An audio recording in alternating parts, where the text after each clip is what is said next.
चंद्र बणजी चमकंदुसि संसार में, मुस्तफ़ा महबूब जे मां प्यार में।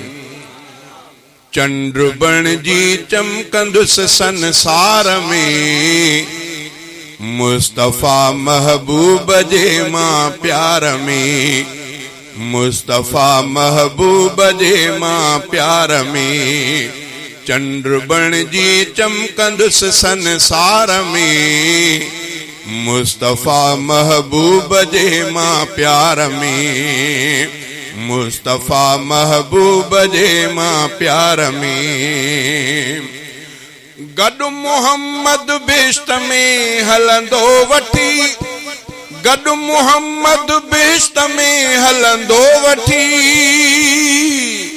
गॾु मोहम्मद बेश्त में हलंदो वठी, गॾु मोहम्मद बेश्त में हलंदो वठी। गॾु मोहम्मद बेश्त में हलंदो वठी। लख उम्मीदूं थो रखां गम ख़्वार में, लख उम्मीदूं थो रखां गम ख़्वार में। मुस्तफ़ा महबूब जे मां प्यार में।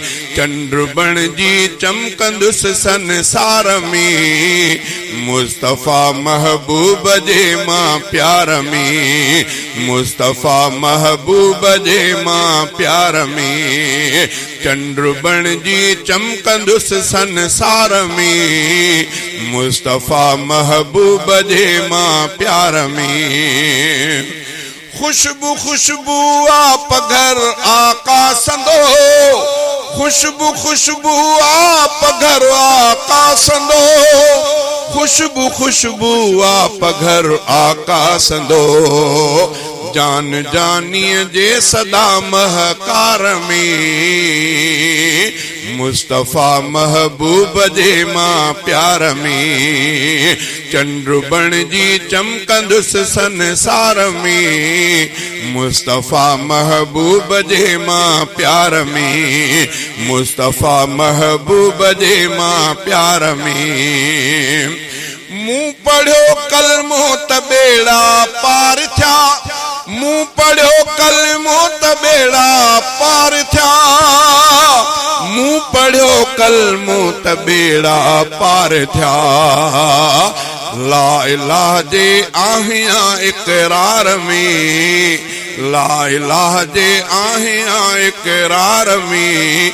मुस्तफ़ा महबूब जे मां प्यार में। चंद्र बणजी चमकंदुसि संसार में, मुस्तफ़ा महबूब जे मां प्यार में।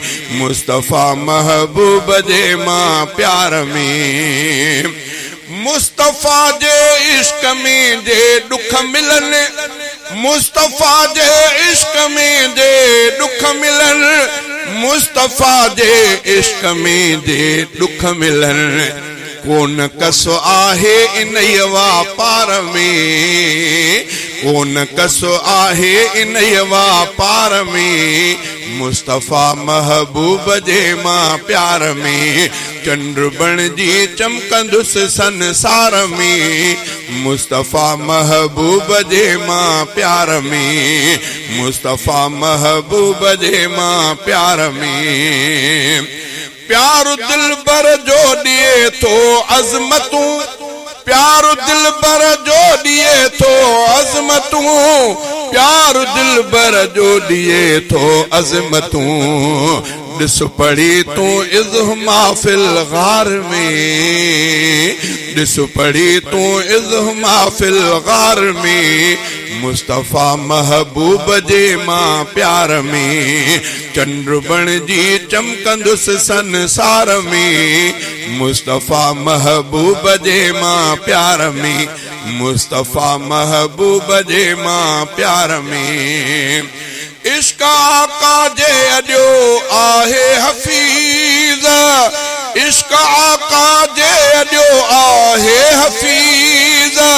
इश्क आका जे अॼो आहे हफ़ीज़ ॼणु रहां थो जन्नती हुबकार में ॼणु रहां थो जन्नती हुबकार में मुस्तफ़ा महबूब जे मां प्यार में चंद्र बणिजी चमकंदुसि संसार में मुस्तफ़ा महबूब जे मां प्यार में मुस्तफ़ा महबूब जे मां प्यार में।